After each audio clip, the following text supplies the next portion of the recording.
Upcoming ప్రోమోలో గాయత్రీదేవి అలా మెట్లపై నుంచి దిగి వస్తూ ఉంటే హాసిని ఏమో గాయత్రి అత్తే వచ్చిందా నయని అని చెప్పి అడిగేసరికి నయని ఒకసారి గాయత్రి వైపు చూసి తను వచ్చినా సరే లేదే నాకు కనిపించలేదే అని చెప్పి నయని అంటుంది. దాంతో గంటలమ్మ త్రినేత్రంతో చూసే నువ్వు అబద్ధం చెప్పకు నయని అని చెప్పి గంటలమ్మ అనేసరికి ఏంటి గంటలమ్మ అలా అంటున్నావు, మా అత్తయ్య ఇక్కడికి రాలేదు, తను వస్తే నాతో మాట్లాడతారు, నవ్వుతూ నన్ను పలకరిస్తారు అని చెప్పి నయని అబద్ధం చెప్తుంది.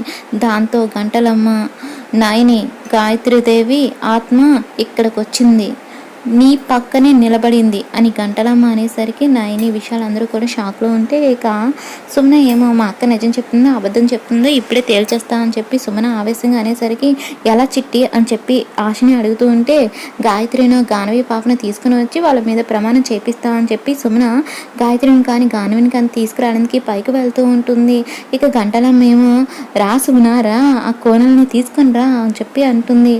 ఈ మాటలు విన నయని షాక్ అవుతుంది. మరి గాయత్రీదేవి ఆత్మ వచ్చిందని చెప్పి గంటలమ్మ నిరూపిస్తుందా లేదా అనేది అప్కమింగ్ ఎపిసోడ్లో చూద్దాం.